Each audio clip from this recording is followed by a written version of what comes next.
Hello friends, स्वागत है आपका साइकोलॉजी पॉइंट में। आज जैसा मैंने आपको कहा था कि मैं साइकोलॉजी से रिलेटेड सारी स्टडी कराऊंगी, तो आज मैं पहला चैप्टर लेके मैं इसको चैप्टर वाइज डिवाइड कर रही हूँ। तो पहला चैप्टर आपके सामने प्रस्तुत है। शिक्षा मनोविज्ञान की उत्पत्ति कब हुई थी? मैं पहले भी बता चुकी हूँ, सन 1900 ईस्वी में। शिक्षा मनोविज्ञान एक विज्ञान है मानव व्यवहार का। शिक्षा मनोविज्ञान किसका विज्ञान है? मानव व्यवहार का। ठीक है, यहाँ तक क्लियर है? आगे चलें। मनोविज्ञान शब्द के समानांतर अंग्रेजी भाषा के शब्द साइकोलॉजी की व्युत्पत्ति किस भाषा से हुई है? तो ग्रीक भाषा से हुई है। शिक्षा मनोविज्ञान का संबंध है, इसमें अलग अलग ऑप्शंस आएंगे, इस विषय से, इस विषय से, इस विषय से, लेकिन आंसर क्या होगा? सभी विषयों से, क्योंकि शिक्षा मनोविज्ञान एक ऐसा विषय है जो हर विषय के अध्ययन के लिए ज़रूरी है। नेक्स्ट, मनोविज्ञान शिक्षा का आधारभूत विज्ञान है। ये कथन है, कथन बहुत सारे आते हैं एग्जाम में और पूछा जाता है ये कथन किसके द्वारा कहा गया है।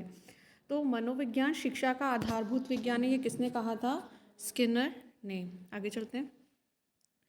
शिक्षा मनोविज्ञान अध्यापकों की तैयारी की आधारशिला है, ये भी कथन किसने कहा था? स्किनर ने। मैं यहाँ स्किनर के 3 कथन आपको बता रही हूँ, जिसमें ये दूसरा कथन है। तीसरा, स्किनर के शब्दों में शिक्षा मनोविज्ञान मनोविज्ञान की वह शाखा है जिसका संबंध पढ़ाने व सीखने से है। इन तीनों में मोस्ट इम्पॉर्टेंट है ये, क्योंकि सबसे ज़्यादा एग्जाम्स में पूछा जाता है, आपने कहीं देखा भी होगा, इसकी काफ़ी ज़्यादा पॉसिबिलिटी रहती है। आगे चलते हैं। वुडवर्थ के अनुसार मनोविज्ञान वातावरण के संबंध में व्यक्ति की क्रियाओं का वैज्ञानिक अध्ययन है। इन्होंने मनोविज्ञान को वातावरण के साथ संबंध करके इसकी परिभाषा दी है कि मनोविज्ञान वातावरण के संबंध में व्यक्तियों की क्रियाओं का वैज्ञानिक अध्ययन है। नेक्स्ट, आगे चलते हैं। 17वीं शताब्दी में इटली के मनोवैज्ञानिक पोम्पोनोजी ने मनोविज्ञान को मन या मस्तिष्क का विज्ञान माना। तो मन या मस्तिष्क का विज्ञान किसने माना? पोम्पोनोजी ने माना। आगे चलते हैं।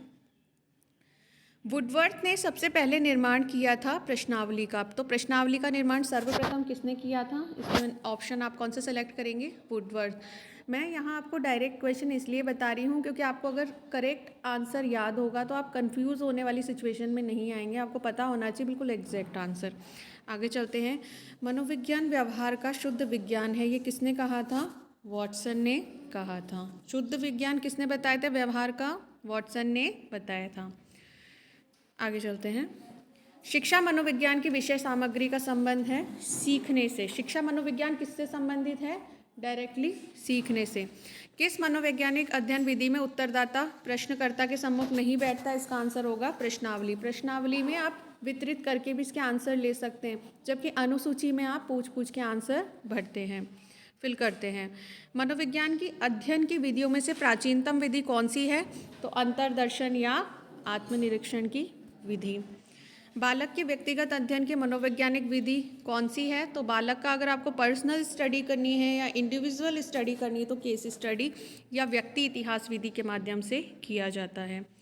शिक्षा मनोविज्ञान का अध्ययन अध्यापक को इसलिए करना चाहिए ताकि इसकी सहायता से शिक्षण को अधिक प्रभावशाली बना सके। इसमें अलग अलग ऑप्शन आ सकते हैं, लेकिन मोस्ट अप्रोप्रिएट कौन सा होगा? शिक्षण को अधिक प्रभावशाली बनाना, क्योंकि इससे आप समस्याओं का पता लगाकर शिक्षण को ज़्यादा इम्पैक्टफुल बना सकते हैं। नेक्स्ट, आगे चलते हैं।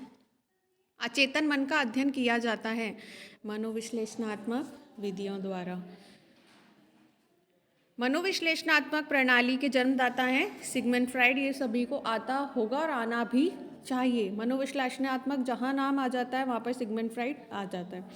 वर्तमान समय में मनोविज्ञान है व्यवहार का विज्ञान। आप सभी को पता होगा, पहले से आत्मा, चेतना, हर तरह के विज्ञान की संज्ञा दी गई, लेकिन लास्ट में क्या अपना लिया गया? व्यवहार के विज्ञान के रूप में। साइकी का अर्थ है मानवीय आत्मा या मन।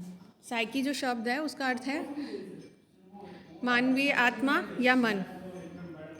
नेक्स्ट है, मनोविज्ञान शाला कहाँ पर है? भारत में है, कलकत्ता में है। भारत में मनोविज्ञान की पहली प्रयोगशाला कलकत्ता में स्थापित की गई थी। इसकी स्थापना नरेंद्र सेन गुप्ता ने की। साल 1915 में कलकत्ता विश्वविद्यालय के दर्शन शास्त्र विभाग में मनोविज्ञान की शुरुआत हुई। यानी भारत में जो मनोविज्ञान की पहली प्रयोगशाला थी वो कहाँ थी? कोलकाता विश्वविद्यालय में स्थापित की गई थी। और इसकी स्थापना किसने की थी? नरेंद्रनाथ सेन गुप्ता। एन सेन गुप्ता भी कई बार इसका ऑप्शन में इस तरीके से भी लिखा हुआ आएगा। और कब हुई थी? 1915 में। और दर्शन शास्त्र विभाग में।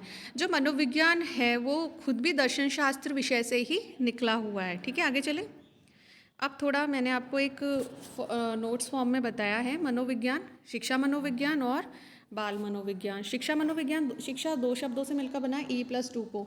ई मतलब होता है अंतर्निहित, ड्यू को मतलब होता है बाहर निकालना। अंतर्निहित क्षमताओं या योग्यताओं को बाहर निकालने की क्षमता जो देती है वो शिक्षा है। बाल मनोविज्ञान, मनोविज्ञान जैसे मैंने आपको बताया दो शब्दों से मिलकर बना है, साइको प्लस लोगस। साइको मतलब आत्मा, लोगस मतलब अध्ययन। मनोविज्ञान को आत्मा का विज्ञान किसने बताया? प्लेटो, अरस्तु, सुकरात और रूडोल्फ ने। मनोविज्ञान को चेतना का विज्ञान किसने बताया? विलियम जेम्स और विलियम वुंट ने। व्यवहार का विज्ञान किसने बताया? स्किनर, वॉटसन और वुडवर्थ ने। और व्यवहार और अगर अनुभव को भी इसमें जोड़ दिया तो किसने बताया? स्किनर ने। यहाँ ये बात ध्यान में रखने वाली है कि ओनली व्यवहार का आता है तो आप सिर्फ वॉटसन भी लिख सकते हैं, लेकिन व्यवहार और अनुभव आ जाएगा तो स्किनर ने दिया था। Okay, thank you. चैनल को लाइक कीजिएगा, शेयर कीजिएगा, सब्सक्राइब कीजिएगा। और एक और बात, जो भी मैं लिखवा रही हूँ प्लीज़ नोट्स बनाइएगा ताकि आपको पढ़ने में सुविधा रहे। Thank you.